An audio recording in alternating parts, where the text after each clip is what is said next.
Assalamualaikum warahmatullahi wabarakatuh. Salam sejahtera buat kita semua. Jumpa kembali di Rahmis Jurnal. Pada video kali ini kita akan bahas materi tentang aliran-aliran dalam pendidikan. Check this out. Aliran klasik dalam pendidikan. Yang pertama, aliran empirisme. Aliran empirisme ini berasal dari Lockean tradition yang mementingkan stimulus eksternal dalam perkembangan manusia, yang menyatakan juga bahwa perkembangan anak tergantung kepada lingkungan, sedangkan bawaan pada diri anak tidak dipentingkan. Artinya, anak itu berkembang sesuai dengan lingkungan sekitarnya, bukan dari bawaan dalam diri, misalkan motivasi, minat, bakat, tidak menurut aliran empirisme.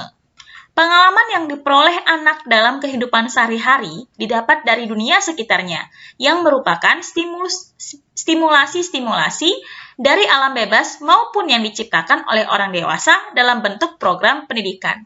Dalam aliran empirisme ini sangat mendukung sekali adanya program pendidikan kepada anak. Kenapa? Karena anak sangat bergantung kepada lingkungan. Anak sangat bergantung kepada stimulus-stimulus yang diberikan oleh orang dewasa dalam program pendidikan. Namun, tidak mementingkan bawaan dalam diri tersebut.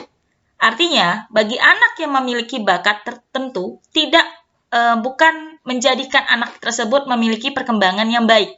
Kenapa? Karena pada aliran empirisme, dia fokus pada adanya stimulus dari lingkungan sekitar.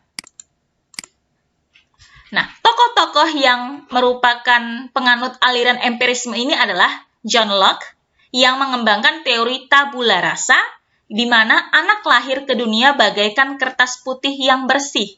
Pengalaman empirik yang diperoleh dari lingkunganlah yang mempengaruhi perkembangan anak.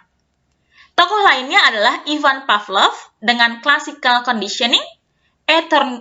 Thorndike, B.F. Skinner, operant conditioning atau instrumental learning, serta N.A. Miller dan G. Dollard dengan social learning yang berkembang menjadi partisipan modeling yang diprakarsai oleh Bandura.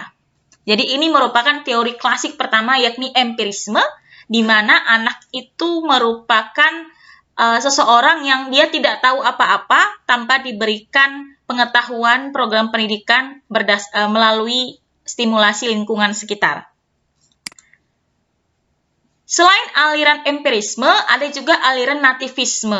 Nah, aliran nativisme ini bertolak belakang dari aliran empirisme. Tadi kan aliran empirisme menyatakan bahwa lingkunganlah yang menjadi tolak ukur dalam perkembangan anak. Sedangkan pembawaan diri anak itu tidak diperhitungkan sama sekali atau tidak menjadi pengaruh yang baik, pengaruh yang spesifik dalam perkembangan anak. Namun, dalam aliran nativisme malah terbalik. Faktor lingkunganlah yang tidak termasuk.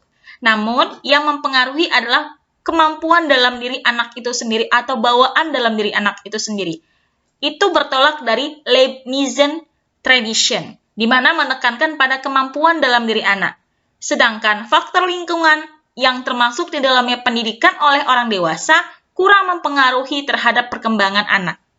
Hasil pendidikan ditentukan oleh pembawaan yang sudah diperoleh sejak lahir. Nah, pada aliran ini berspekulasi bahwa anak yang bawaan dari lahirnya sudah baik, alias memiliki bakat yang baik, memiliki minat dan motivasi yang tinggi, maka dia akan memperoleh perkembangan yang baik pula. Jadi dia tidak perlu yang namanya program pendidikan untuk memperbaiki dan meningkatkan perkembangan anak itu sendiri. Nah, Schopenhauer menyatakan bahwa bayi itu lahir sudah dengan pembawaan baik dan buruk. Oleh karena itu, hasil akhir pendidikan ditentukan oleh pembawaan sejak lahir. Nah, ini menurut aliran nativisme, bertolak belakang dari aliran empirisme. Nah, siapa-siapa saja nanti yang mendukung itu, kita akan lihat. Bagi nativisme, lingkungan sekitar tidak ada artinya. Mengapa hal itu dikatakan tidak ada artinya sama sekali? Karena lingkungan tidak akan berdaya dalam mempengaruhi perkembangan anak.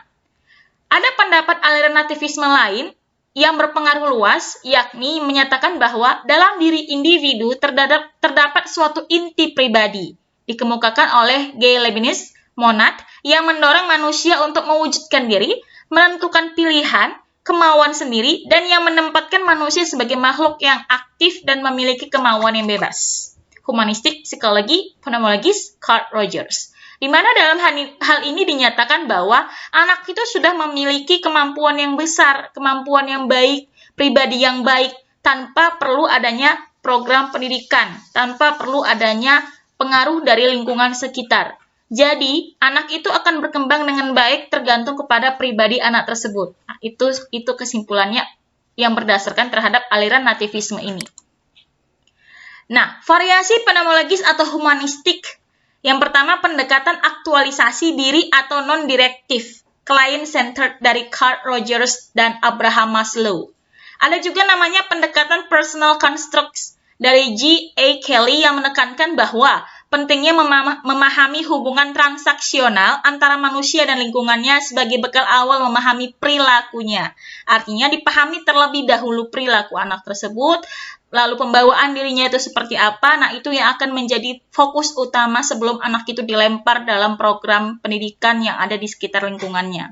Lalu ada juga pendekatan Gestalt, lalu ada juga pendekatan Search for Meaning dengan aplikasinya sebagai logotherapy dari Viktor Frankl yang mengungkapkan bahwa pentingnya human spirit untuk mengatasi berbagai tantangan. 77 masalah yang dihadapi. Oke. Nah, selain aliran nativisme yang merupakan tolak belakang dari aliran empirisme, ada juga namanya aliran naturalisme. Nah, aliran naturalisme ini diperkasai oleh Gigi Rause yang berpendapat bahwa semua anak yang baru lahir mempunyai pembawaan yang baik. Namun, pembawaan yang baik itu akan menjadi rusak karena dipengaruhi lingkungan. Nah, ini mirip-mirip seperti nativisme, namun di sini sangat menitik beratkan kepada pembawaan diri anak dan tidak dan merasa bahwa adanya program pendidikan yang ada di lingkungan itulah yang akan merusak proses perkembangan anak itu sendiri. Mengapa? Karena pendidikan yang diberikan oleh orang dewasa akan dapat merusak pembawaan anak yang baik. Jadi dari awal anak itu lahir dengan pembawaan yang baik, lalu adanya lingkungan sekitar, maka akan merusak pembawaan itu. Itu versi aliran naturalisme. Aliran ini juga disebut sebagai negativisme. Mengapa? Karena berpendapat bahwa pendidik wajib membiarkan anak pada alam. Dengan kata lain, pendidikan tidak diperlukan. Artinya anak dibiarkan belajar dari alam, tanpa adanya guiding atau tanpa adanya bimbingan dari orang dewasa. Ya, mengapa? Karena dikhawatirkan, menurut aliran ini dikhawatirkan nantinya pendidikan yang diberikan oleh orang dewasa kepada anak tersebut akan merusak pandangan atau pembawaan anak tersebut yang sudah dari awal baik. Itu versi dari naturalisme. Jadi, kembali saja ke alam biar dia belajar dengan sendirinya melalui respon-respon yang ia miliki, tanpa adanya pengaruh dari lingkungan sekitar. Nah, anak harus dijauhkan dari segala keburukan masyarakat yang serba dibuat-buat atau artifisial. Versi aliran naturalisme. Mengapa? Karena kebaikan anak yang diperoleh secara alamiah sejak lahir dapat secara spontan dan bebas. Ia mengusulkan perlunya permainan bebas untuk mengembangkan pembawaannya, kemampuannya, dan kecenderungannya. Artinya anak tersebut belajar tanpa ada aturan-aturan tertentu. Biarkan dia merespon sendiri, biarkan dia berkreasi sendiri menurut bawaan yang ada dalam diri dia. Pendidikan harus dijauhkan dalam perkembangan anak menurut aliran ini. Kenapa? Karena hal itu dapat menjauhkan anak dari segala hal yang bersifat dibuat-buat dan dapat membawa anak kembali ke alam untuk mempertahankan segala yang baik. Artinya, jika anak diberikan program pendidikan yang sudah di-create, yang sudah diciptakan oleh orang dewasa, maka akan merusak bawaan anak itu sejak lahir yang lebih natural. Jadi anak itu akan terbawa-bawa terhadap suatu hal yang sengaja dibuat-buat, sehingga tidak natural lagi bakat yang dimiliki oleh anak tersebut. Versi aliran naturalisme. Ada lagi yang terakhir adalah aliran konvergensi. Apa itu aliran konvergensi? Perintis aliran ini merupakan William Stern, yang lahir dari 1871, wafat tahun 1939, yang merupakan ahli pendidikan berkebangsaan Jerman. Ia berpendapat bahwa seorang anak dilahirkan ke dunia disertai pembawaan baik maupun pembawaan buruk. Yes, ini sama seperti sepakat dengan alirannya si nativisme dan juga alirannya si naturalisme. Namun, dalam proses perkembangan anak, baik faktor pembawaan maupun faktor lingkungan sama-sama memiliki peranan yang sangat penting. Nah, pada aliran ini dipatahkanlah aliran si empirisme yang menyatakan bahwa lingkungan sekitarlah yang memberikan pengaruh terhadap perkembangan anak, maupun aliran nativisme maupun aliran naturalisme. Artinya, lingkungan itu juga punya peranan penting dalam perkembangan anak. Jadi, baik itu pembawaan diri maupun lingkungan sekitar itu memiliki peranan yang penting dalam perkembangan anak itu sendiri. Bakat yang dibawa sejak lahir tidak akan berkembang dengan baik tanpa adanya dukungan lingkungan yang sesuai untuk perkembangan bakat anak tersebut, menurut aliran konvergensi ini. Sebaliknya, lingkungan yang baik tidak dapat menghasilkan perkembangan anak yang optimal kalau pada diri anak tidak terdapat bakat yang diperlukan untuk mengembangkan itu. Nah, ini mematahkan pendapat dari aliran empirisme yang menyatakan tidak perlu adanya pembawaan diri anak. Itu tidak penting. Mengapa? Karena yang penting adalah lingkungan.